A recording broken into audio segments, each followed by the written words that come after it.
Frères et sœurs, nous fêtons Noël, nous sommes dans ce temps de Noël, nous fêtons la Sainte Famille, nous sommes aussi tout proches du Nouvel An. Alors ça m'a fait penser à une lettre que j'avais lue il y a quelques années, que j'ai retrouvée. C'est une jeune fille qui n'a pas pu passer Noël avec ses parents. Elle écrit à sa maman du collège, elle s'appelle Suzy.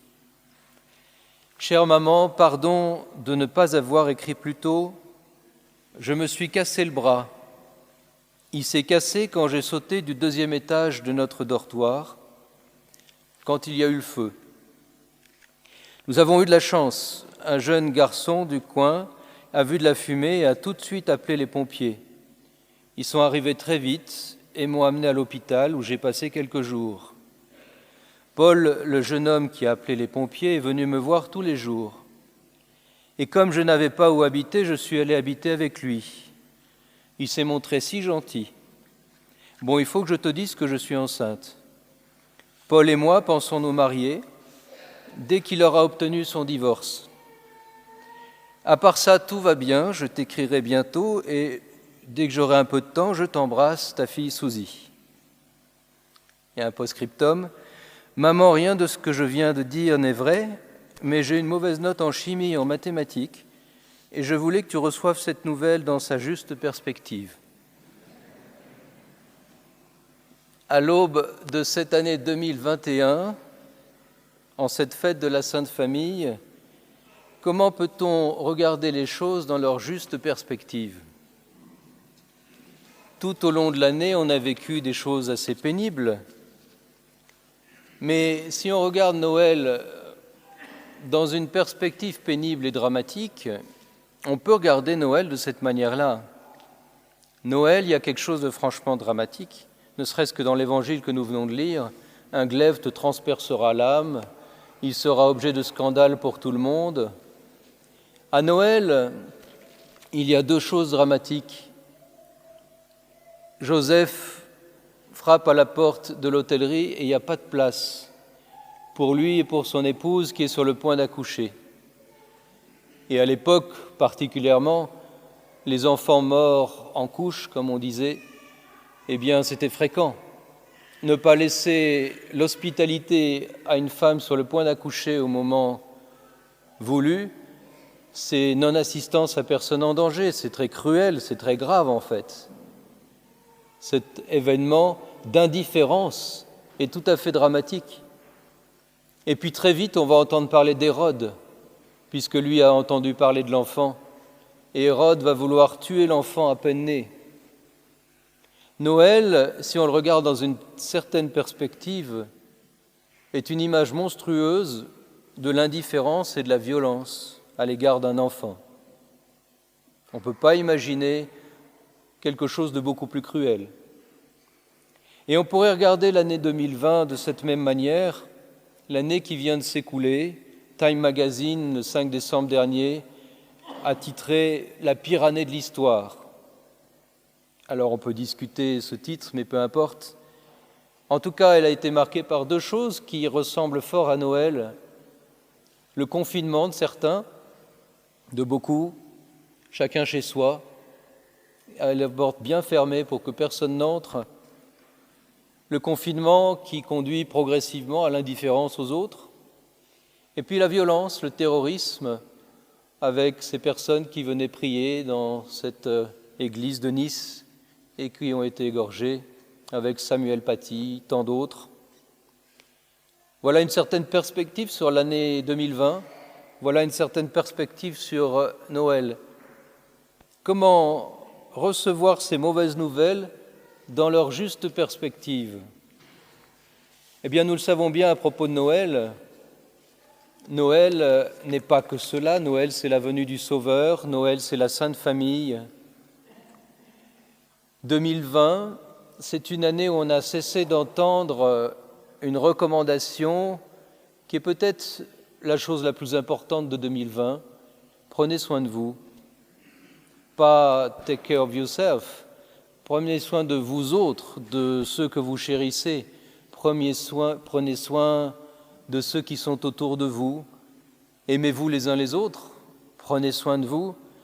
C'est peut-être tout au long de l'année une sorte de leitmotiv que nous avons entendu, auquel nous n'avons peut-être pas prêté attention parce que nous l'avons récité machinalement, comme une fin de phrase, au fait, prends soin de toi. Mais si on y réfléchit bien, c'est un message essentiel. C'est le message de la famille aujourd'hui. La famille est le lieu par excellence où nous apprenons à prendre soin les uns des autres. Noël est la fête familiale par excellence parce que c'est le moment de la sollicitude de Marie et Joseph pour l'enfant Jésus et, d'une façon bien plus mystérieuse, de Jésus pour Marie et Joseph.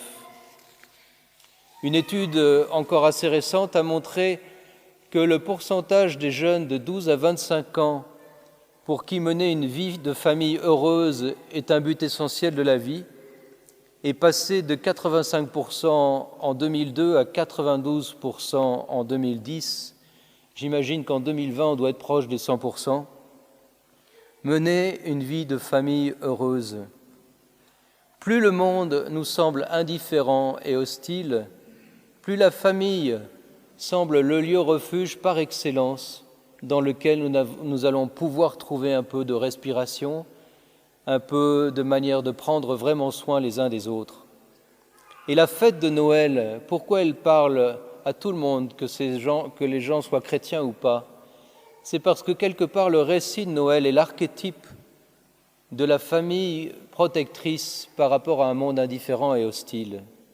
Elle met en scène l'opposition entre un monde social mi-indifférent, mi-hostile et un espace sacré où règne une résonance affective très forte entre Marie et Joseph, entre eux et l'enfant Jésus. Et cette résonance affective est doublée d'une résonance verticale qui implique la sphère des anges, des étoiles, du cosmos, des animaux, le bœuf, l'âne, les moutons, et même des objets, les étoiles, la crèche. Tout à Noël nous parle de cette résonance affective qui nous fait vivre, de ce « aimez-vous les uns les autres », de ce « prenez soin de vous les uns des autres ». Et c'est pourquoi Noël, un peu partout dans le monde, représente la fête de la famille par excellence, le triomphe de la sollicitude mutuelle sur l'indifférence et l'hostilité. Prenez soin de vous. C'est vraiment le mot d'ordre de la fête de la Sainte Famille à Noël. S'il y a un lieu où nous devons pratiquer le commandement de l'amour, le « aimez-vous les uns les autres », le « pardonnez-vous les uns les autres », eh bien c'est bien dans la famille. Mais il faut ajouter quelque chose de très important.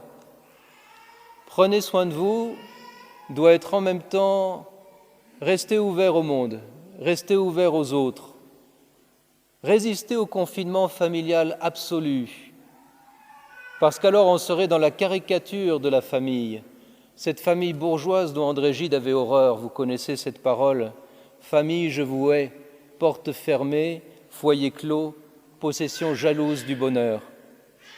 Il ne s'agit pas que la famille devienne le lieu du confinement et qu'on étouffe en famille. Pour éviter le repli sur soi, la famille doit toujours ouvrir la porte à Dieu d'abord et aux autres également. Et c'est vrai en premier lieu de l'Église qui est la famille de Dieu.